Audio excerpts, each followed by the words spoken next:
Ketika senja mulai redup, suara-suara dari kegelapan mulai berbisik dan malam menyimpan rahasia yang tak ingin kamu dengar. Namaku Aldi, mahasiswa semester 5 yang baru saja pindah ke kota ini karena harus pindah kampus. Uang kiriman dari orang tua tidak banyak. Jadi aku harus pintar-pintar cari tempat tinggal murah. Setelah berhari-hari mencari lewat aplikasi dan forum kos, akhirnya aku menemukan sebuah rumah kontrakan mungil di ujung sebuah gang sempit di daerah pinggiran kota. Harga sewanya mencurigakan, murah 400.000 per bulan. Sudah termasuk listrik dan air, padahal rumahnya tampak cukup layak. Cat dindingnya masih baru. Ada 1 kamar, ruang tamu kecil, dapur, dan kamar mandi dalam. Aku sempat menghubungi pemilik rumah, seorang ibu bernama Bu Lastri, yang berbicara dengan suara pelan dan agak terbata. Ia hanya menanyakan satu hal sebelum setuju menyewakan rumahnya padaku. Masih yakin mau tinggal di sana? Biasanya orang cuma betah seminggu. Aku tertawa, mengira itu semacam cara orang tua menakut-nakuti anak muda. Mungkin karena tetangga sepi, atau lokasi terlalu dalam, atau mungkin rumah ini pernah dikaitkan dengan cerita-cerita mistis yang biasanya hanya rumor. Aku sudah terlalu sering dengar hal semacam itu dan tak pernah percaya. Toh, aku butuh tempat tinggal dan ini satu-satunya yang sesuai dengan isi dompet. Hari pertama, aku pindah. Suasana gang langsung terasa aneh. Semua rumah lain di sekitar kontrakan tampak tua, gelap, dan nyaris tak berpenghuni. Bahkan ada satu rumah yang jendelanya pecah dan penuh sulur tanaman liar menjulur dari dalam keluar, seperti tidak pernah disentuh manusia selama bertahun-tahun. Rumah kontrakanku berada paling ujung. Pintu kayunya berderit ketika kubuka, dan udara lembab langsung menyergap wajahku. Bau kayu lapuk dan debu memenuhi ruangan, meski tak ada tanda-tanda kebocoran atau kerusakan besar. Tapi ada satu hal yang langsung membuatku merinding. Tak ada cermin sama sekali. Biasanya rumah-rumah lama punya setidaknya 1 cermin kecil di kamar mandi atau lemari. Tapi di sini nihil. Aku sempat berpikir untuk membeli satu nanti di pasar loak malam harinya. Aku duduk di ruang tamu sambil mengerjakan tugas kuliah. Hening sekali, hanya terdengar suara jangkrik dan sesekali lolongan anjing dari kejauhan. Jam menunjukkan pukul 11 malam saat aku mendengar suara langkah kaki tepat di atas kepalaku. Langkah itu terdengar pelan, menyeret, seperti seseorang berjalan tanpa alas kaki di lantai kayu tua. Tapi rumah ini hanya 1 lantai, tidak ada loteng. Aku diam, berharap itu hanya halusinasiku. Tapi suara itu kembali muncul, lebih jelas.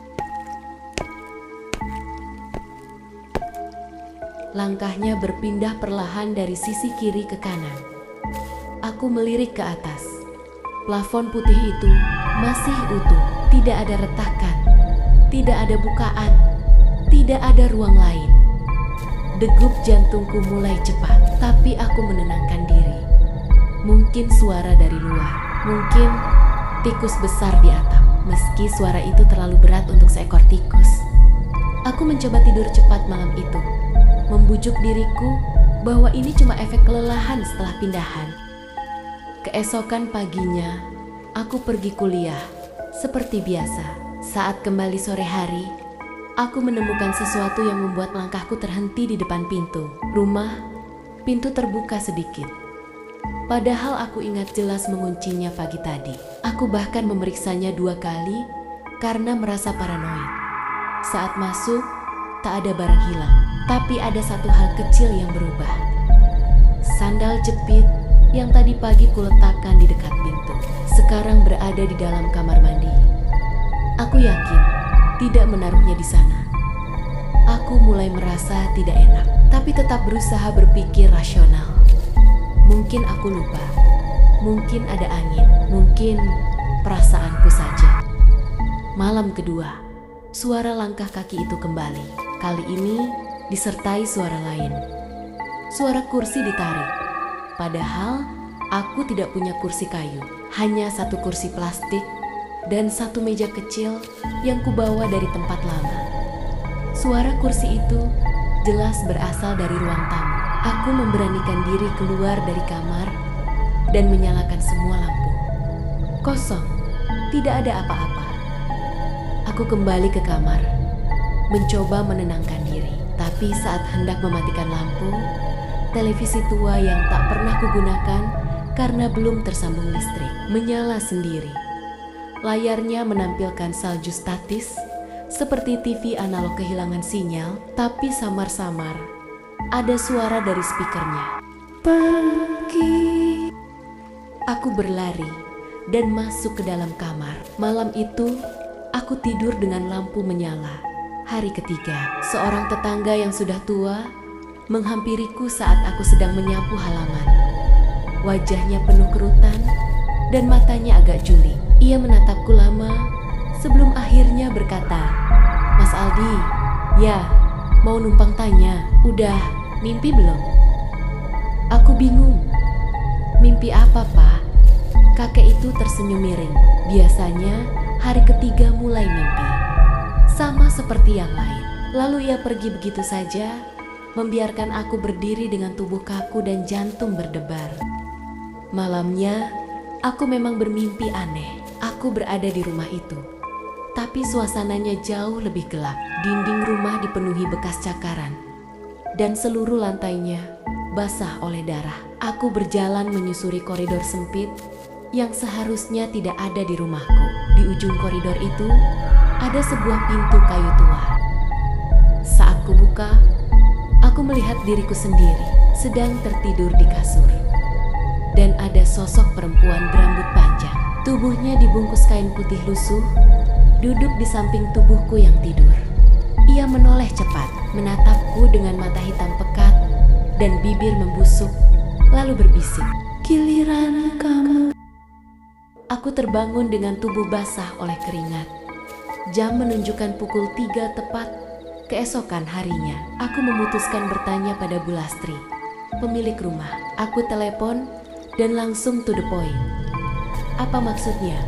Orang-orang sebelumnya cuma bertahan seminggu, Bu." Suara Bu Lastri terdengar pelan, seperti berbisik sambil menahan napas. "Mas Aldi, saya nggak bisa cerita banyak, tapi semua penyewa sebelumnya pergi tanpa pamit. Ada yang meninggalkan barang, ada yang hilang.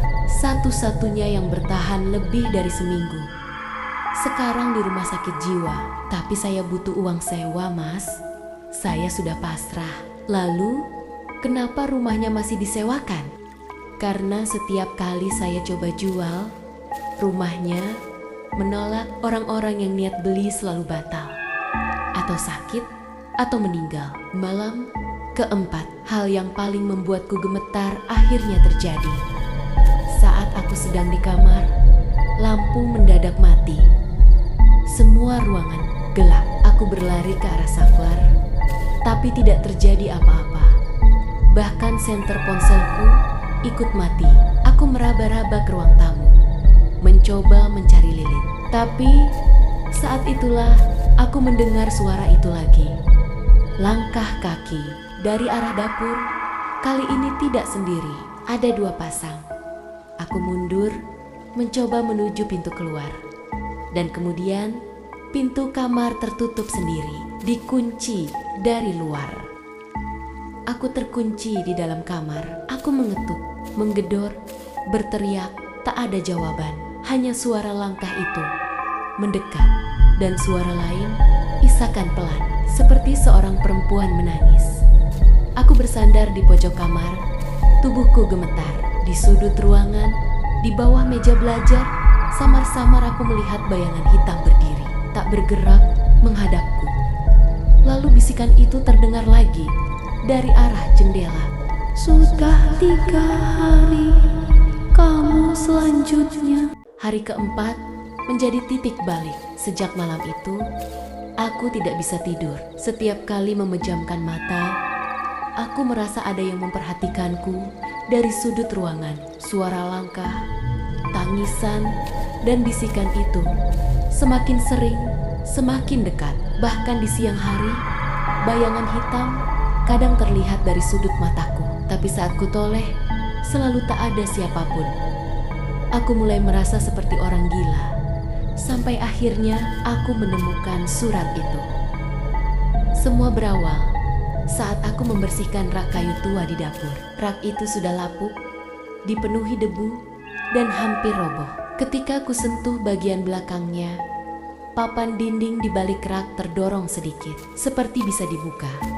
Penasaran, aku menariknya perlahan. Ternyata papan itu menyembunyikan sebuah ruang kosong kecil di dalam dinding. Seperti kotak tersembunyi. Di dalamnya, ada benda-benda yang membuat darahku membeku.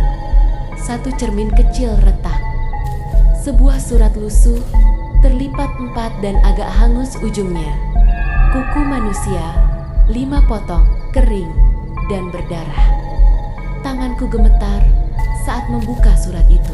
Tulisan tangan di atas kertas sudah agak pudar, tapi masih terbaca jelas. Kepada siapapun yang menemukan ini, kalau kamu membaca surat ini, berarti kamu sudah terlalu dalam. Rumah ini tidak hanya angker, ia hidup, ia lapar. Setiap minggunya, ia akan memakan 1 nyawa. Kalau tidak ada, ia akan membuatnya. Aku sudah coba pergi, tapi pintunya tidak bisa dibuka lagi sejak hari ke-7. Aku lihat orang-orang yang tidak pernah keluar dari rumah ini, tapi mereka masih di sini, berjalan, menangis, membisikkan hal-hal dari balik dinding. Aku akan mengakhiri ini sebelum dia mengambilku. Aku terduduk lama setelah membacanya. Surat itu tidak ditandatangani, tapi aku yakin ini ditulis oleh salah satu penyewa sebelumku. Mungkin orang terakhir yang disebut Bu Lastri yang akhirnya masuk rumah sakit jiwa. Aku mendadak tersadar sesuatu. Hari ini adalah hari ke-5. Aku segera mengecek pintu depan. Masih bisa dibuka. Aku coba keluar. Mencoba berjalan ke gang. Tapi baru beberapa meter, tiba-tiba seluruh tubuhku terasa berat, seperti ditarik ke bawah. Pandanganku kabur, dunia terasa berputar, jantungku berdetak sangat cepat. Aku kembali terhuyung ke dalam rumah. Begitu masuk, rasa berat itu hilang. Seolah rumah ini tidak mengizinkanku pergi lebih dari batas tertentu. Aku sudah mulai terjebak. Malam itu, aku tak bisa menahan rasa takut. Aku buka laptop, coba cari berita lama soal rumah ini. Tak ada. Bahkan di Google Maps, rumah ini hanya tampak sebagai gang buntu tanpa label. Lalu aku berpikir untuk menghubungi tetangga tadi, kakek tua yang sempat bertanya tentang mimpi. Aku mencarinya ke rumah sebelah. Gelap, ku ketok pintunya beberapa kali. Tak ada jawaban. Aku coba menyelinap ke halaman belakang, berharap bisa melihat dari jendela. Tapi begitu aku melongok ke dalam, tak ada apapun di dalamnya. Kosong, benar-benar kosong. Seperti rumah itu tak pernah dihuni. Aku berlari kembali ke rumah. Di ruang tamu, lampu kedap-kedip. Televisi yang sudah kucabut kabelnya kembali menyala sendiri. Tapi kali ini bukan hanya salju statis. Ada gambar. Seseorang sedang duduk di pojok ruangan. Kepalanya tertunduk, pakaian putih, rambut panjang menutupi wajah. Lalu perlahan, sosok itu menoleh ke arah kamera, lalu ke arahku. Mataku membelalak, karena itu bukan sekadar video, itu siaran langsung dari dalam kamarku. Aku segera berlari ke kamar. Kosong, tidak ada siapa-siapa. Tapi di tembok ada coretan baru. Dia sudah bangun. Hari ke-6, aku sudah tidak makan. Takut, cemas, gelisah, aku mulai kehilangan orientasi waktu. Terkadang, suara orang berjalan terdengar dari balik tembok. Kadang suara anak kecil tertawa di dalam lemari. Kadang suara isak tangis perempuan dari bawah kasur. Aku coba rekam dengan ponsel, tapi setiap kali ingin aku putar rekamannya, file videonya rusak atau hilang. Sampai akhirnya malam itu tiba, jam menunjukkan pukul 2 dini hari. Aku terbangun oleh suara kursi yang diseret dari dapur. Bukan suara halus, tapi seperti seseorang mencakar lantai dengan logam. Aku mengambil senter dan keluar dari kamar. Ruangan gelap, dingin. Senter menyorot ke dapur. Kosong, tapi ada jejak kaki basah mengarah ke dinding di sebelah rak. Aku mendekat pelan. Tepat di dinding itu, ada tangan keluar dari celah papan. Jari-jarinya kurus dan panjang, dengan kuku hitam seperti arang. Aku mundur, tapi suara dari balik tembok itu berkata, "Masih ada 1 hari lagi, Aldi." Aku terkunci, dan aku tahu, aku bukan orang pertama. Tiba-tiba kulihat bayangan di ruang tamu. 3 sosok berdiri dalam diam. 1 perempuan, 1 anak kecil, dan 1 laki-laki kurus. Mereka tidak bergerak, hanya menatapku. Perempuan itu maju selangkah. Wajahnya rusak, kulitnya terkelupas. Matanya hitam kosong, tapi dia berbicara. "Kami juga pernah tinggal di sini. Kami juga tidak percaya, dan kami juga mencoba keluar. Tapi rumah ini sudah memilihmu." Aku terduduk. Nafasku terengah, senter terjatuh. Dalam kegelapan, aku hanya bisa mendengar mereka mendekat. Dan suara dari tembok berkata, "Bersiaplah, Aldi. Besok giliranmu." Hari ke-7, aku bangun dengan tubuh lemas, seperti habis ditarik paksa dari mimpi buruk. Tapi entah kenapa, aku merasa tidak sepenuhnya bangun. Semua terasa samar, dingin, dan suara-suara aneh terus berdengung di telingaku. Aku melihat sekeliling kamar. Cermin kecil yang kutemukan di dapur yang tadinya kusimpan dalam tas kini tergantung di dinding. Padahal aku tidak pernah menggantungnya. Dan di permukaannya, samar-samar ada bayangan perempuan berdiri di belakangku. Aku menoleh cepat, tak ada siapapun. Tapi ketika kembali menatap cermin, bayangan itu tetap ada.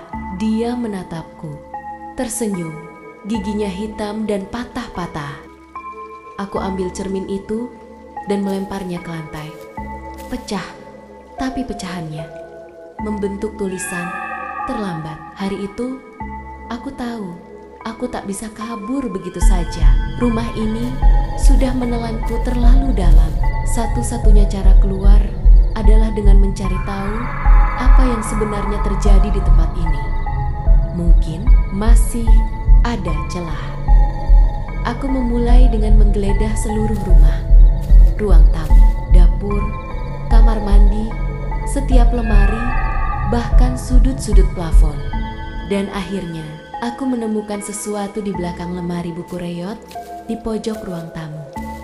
Pintu kecil tersembunyi, tertutup papan triplek yang dipaku dari luar. Seolah-olah seseorang pernah berusaha menutup rapat-rapat agar tak bisa dibuka lagi. Aku cabut paku.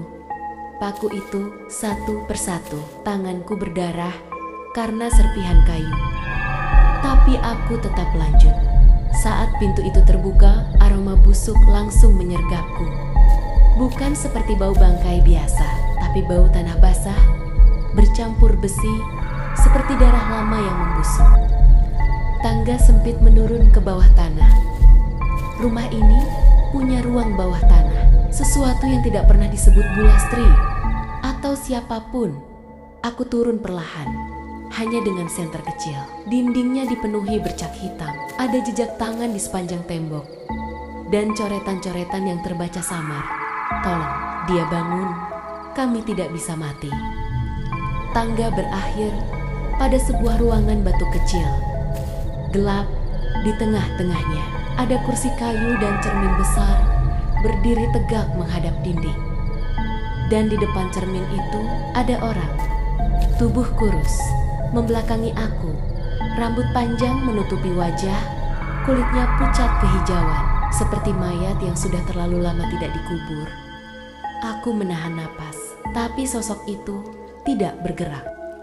Aku mendekat, dan baru sadar yang dia lihat dari cermin adalah aku. Tiba-tiba, sosok itu berbalik tanpa menggerakkan badan. Hanya kepalanya saja yang menoleh, sampai hampir berputar penuh. Ia tersenyum. Akhirnya kamu sampai juga. Aku terjatuh mundur. Senterku terguling, lalu gelap. Dalam kegelapan itu, suara perempuan itu terdengar jelas. Aku bukan hantu. Aku bukan arwah. Aku yang pertama. Sebelum rumah ini jadi seperti ini, aku tinggal di sini. Aku dikurung. Aku dibunuh. Tapi mereka tidak pernah pergi. Senter menyala kembali, tapi sosok itu sudah tidak ada. Yang kulihat kini hanya dinding dan tulisan besar berwarna merah. Penghuni pertama tidak pernah pergi. Aku mencoba kembali ke atas, tapi tangga itu sudah tidak ada. Hanya dinding batu, seolah-olah tak pernah ada jalan ke bawah. Aku panik mencakar dinding, teriak, tapi tak ada suara keluar dari mulutku. Tiba-tiba aku kembali di kamar dengan posisi duduk di atas tempat tidur. Jam menunjukkan 3 tepat. Di sudut kamar ada kursi kayu yang sebelumnya tidak ada, dan di atasnya duduk sosok perempuan itu. Sudah waktunya, Aldi. Penghuni lama harus digantikan. Aku mencoba kabur ke pintu depan, tapi pintu tertanam di tembok. Tak ada gagang, tak bisa dibuka. Jendela tertutup oleh dinding, ventilasi menghilang. Bahkan kamar mandiku berubah menjadi lorong sempit.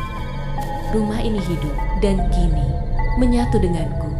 Malam terakhir, aku melihat hal paling mengerikan. Satu persatu, penghuni lama rumah itu muncul dari bayangan. Semuanya dengan wajah rusak, mata hitam kosong, dan mulut terbuka seolah ingin berteriak. Mereka mengelilingiku lalu berlutut. Perempuan itu mendekat, menyentuh dadaku, dan berkata, Kamu yang akan menjaga rumah ini selanjutnya. Seperti aku dulu. Seperti mereka dulu. Aku berteriak, menolak, tapi tubuhku tidak bergerak. Dan untuk pertama kalinya, aku merasa keluar dari tubuhku sendiri. Seolah jiwaku ditarik, digantikan. Aku tidak tahu lagi hari keberapa ini. Waktu tidak terasa berjalan. Aku bangun dan tidur dalam ruang yang sama. Dalam siklus yang terus berulang. Ruangan rumah ini tidak lagi seperti sebelumnya. Dinding berubah, langit-langit makin rendah, jendela hilang, dan tidak ada sinar matahari. Satu-satunya cahaya datang dari cermin besar yang kini berdiri di tengah ruang tamu. Dan setiap malam, dari dalam cermin itu, aku melihat orang-orang baru berdiri di depan rumah, ragu-ragu seperti aku dulu. Ya, aku masih ada di sini. Tapi aku bukan lagi Aldi yang dulu. Tubuhku masih ada, tapi jiwaku terkunci bersama para penghuni lainnya.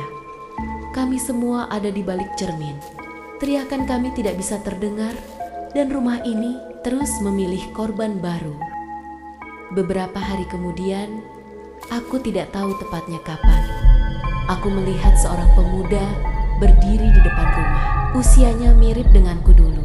Ia membawa tas besar dan berbicara dengan Bu Lastri yang masih memandangi rumah itu dari kejauhan dengan wajah datar, seperti tanpa emosi. Pemuda itu masuk rumah, menutup pintu, dan aku menjerit dari balik cermin. Tidak, jangan masuk. Tapi ia tidak bisa mendengar, tidak akan pernah. Malam itu, seperti biasa, rumah mulai menunjukkan sifat aslinya. Lantai yang semula biasa berubah menjadi berlendir dan lengket. Dinding berdenyut perlahan, seperti makhluk hidup yang bernapas. ruangan memanjang dan menyempit secara acak. Lorong-lorong baru muncul, menghilang, membingungkan siapapun yang mencoba keluar. Dan aku melihat pemuda itu mulai kebingungan. Ia mendengar bisikan, melihat bayangan, sama seperti aku. Tapi kemudian terjadi sesuatu yang berbeda. Di malam kelima, pemuda itu duduk di ruang tamu sambil menatap cermin. Lama, sangat lama. Ia tidak panik, justru ia terlihat seperti menanti sesuatu. Lalu, ia berbicara, "Aldi, aku membeku. Kalau kamu masih ada di dalam rumah ini, aku tahu kamu bisa dengar aku." "Siapa dia?" "Namaku Evan, adikmu." Jantungku seperti berhenti berdetak. "Evan, tapi dia masih SMA waktu aku pindah ke kota ini. Mustahil dia. Kami sudah mencarimu bertahun-tahun. Tidak ada jejak, tidak ada kabar, tidak ada tubuh. Tapi aku tahu kamu tidak pergi begitu saja. Aku temukan rumah ini di jejak pencarianmu. Dan setelah bicara dengan Bu Lastri, aku tahu kamu masih di sini, terjebak." Aku menjerit dari balik cermin, memukul-mukul permukaannya. "Evan, lari, jangan tinggal di sini." Tapi dia hanya menatap lurus dan membuka sesuatu dari tasnya. Sebuah cermin bundar kecil, retak. Cermin yang dulu aku buang di afal-afal saat pindah, yang retaknya membentuk kata terlambat. "Kamu tinggalkan ini, Bang." Tapi ternyata ini kunci. Setiap korban yang masuk ke rumah ini meninggalkan bagian jiwanya di cermin. Dan cermin ini masih menghubungkan kita. Lalu Evan membacakan sesuatu, mantra dari buku tua. Tiba-tiba ruangan bergetar. Cermin di tengah ruang tamu retak. Semua bayangan yang selama ini diam, termasuk aku, ditarik perlahan ke arah Evan, seperti hisapan kuat yang membuka celah antar dimensi. Aku bisa merasa jiwaku ditarik keluar dari kurungan. Tapi makhluk itu, perempuan pertama penghuni rumah, mencoba menahan kami semua. Dia menjerit, Tidak ada yang boleh pergi. tapi Evan sudah menanamkan cermin kecil itu ke tanah. Dan rumah ini yang ternyata dibangun di atas tempat ritual tua yang mengorbankan, manusia mulai runtuh dari dalam.